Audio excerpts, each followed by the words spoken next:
दूर भागता था, आजकल शेयर बाजार में कुछ ना कुछ या तो ट्रेड करने आ रहा है या फिर आपका लॉन्ग टर्म इन्वेस्टर बन रहा है। ये बताइए, स्टॉक एज ने अब तक कितने यूजर्स जोड़ लिए हैं? ये जर्नी, ये जो यूफोरिया मार्केट्स में है, उसका कितना फायदा आपका ऐप अपना पाया है? देखिए, सबसे पहले मैं बता दूं कि ये तो होना ही था। आई थिंक कोविड ने इसको फास्ट ट्रैक कर दिया है, क्योंकि इंडिया में इन्वेस्टर्स का जो डेंसिटी है वो काफ़ी लो था, कंसिडरिंग दी पॉपुलेशन, कंसिडरिंग जो इतना बैंक अकाउंट है हमारे यहाँ पे। तो फिनेंशियल मार्केट के अंदर में इन्वेस्टमेंट बहुत कम पॉपुलेशन करता था। और मैं हमेशा बोलता हूँ कि ये जो एक फाइनेंशियल इंक्लूजन की प्रथा चालू ही, ये डिमोनेटाइजेशन का इसका बहुत बड़ा रोल रहा है इसके अंदर में। प्लस म्यूचुअल फंड कैंपेन, जो म्यूचुअल फंड सही है कैंपेन जो चालू हुआ था, तो ये पूरा प्रोसेस वहाँ से चालू हुआ।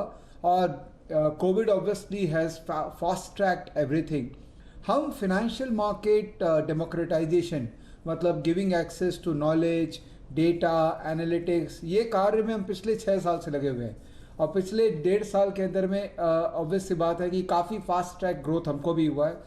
तकरीबन 2.5 मिलियन यूज़र्स हमारे एप्लीकेशंस को डाउनलोड कर चुके हैं, और तकरीबन 1 मिलियन लोग हैं जो हमारे साथ में एक्टिवली जुड़े हुए हैं, जो कंटिन्यूस बेसिस पे मार्केट को सीख रहे हैं, डेटा का एक्सेस कर रहे हैं, मार्केट को एनालाइज कर रहे हैं, अपने हिसाब से ही मार्केट में पार्टिसिपेट करने का एक फ्रेमवर्क बना रहे हैं। विवेक, लेकिन ये मार्केट बहुत क्राउडेड है, रिटेल निवेशकों की कमी नहीं है, तो शायद आप लोग सबको अलग अलग कुछ कुछ क्लाइंट्स मिल जाते हैं।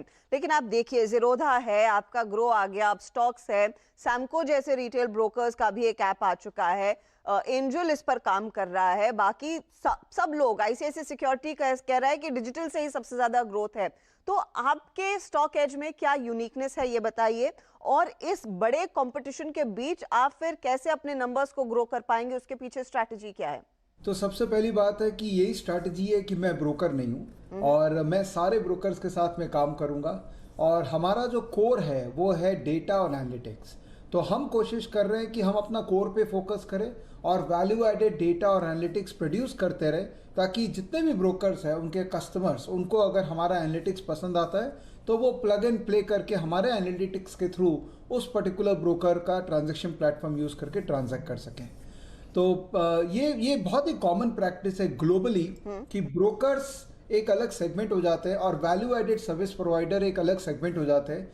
इंडिया में जब से टेक्नोलॉजी बहुत अच्छे रूप में डीपली इंटीग्रेट हुई है, तब से ब्रोकर्स के जो मल्टीपल फंक्शंस हैं ये टूट रहे हैं। पहले एक ही ब्रोकर था जो वो रिसर्च भी प्रोवाइड करते थे, ट्रांजैक्शन प्लेटफॉर्म भी करते थे, एडवाइजरी भी करते थे, क्लाइंट को सिखाते भी थे। अब क्या हो रहा है, क्योंकि टेक्नोलॉजी नेक्स्ट लेवल पे चला गया है, तो अब क्या हो रहा है, एक एक एस्पेक्ट के अंदर में स्पेशलाइज्ड पीपल आ रहे हैं। तो ब्रोकर अपना काम करेंगे, ट्रांजैक्शन प्लेटफॉर्म पे और काम करेंगे, उसको और रोबस्ट बनाएंगे, और हम अपना काम करेंगे वैल्यू एडेड सर्विसेज के रूप में। ओके, तो जब आप वैल्यू एडेड सर्विसेज कहते हैं, दर्शकों की सहूलियत के लिए अगर आप हमें एग्जांपल दे सके, किस तरह का value added service StockEdge के प्लेटफॉर्म पर मिलेगा जो शायद दूसरे प्लेटफॉर्म्स पर उपलब्ध नहीं है इस समय? जी, सबसे पहला चीज़ है डेटा। अगर आप देखें तो जो क्वालिटी डेटा है मार्केट का, वो हमेशा लिमिटेड प्लेटफॉर्म पे ही अवेलेबल है, और जनरली हाई एंड प्लेटफॉर्म जैसे ब्लूमबर्ग, रॉयटर्स, जो कि बहुत एक्सपेंसिव डेटा प्लेटफॉर्म्स है, एक इंस्टीट्यूशन इन्वेस्टर के लिए बहुत इजीली अवेलेबल था हाई कॉस्ट देके।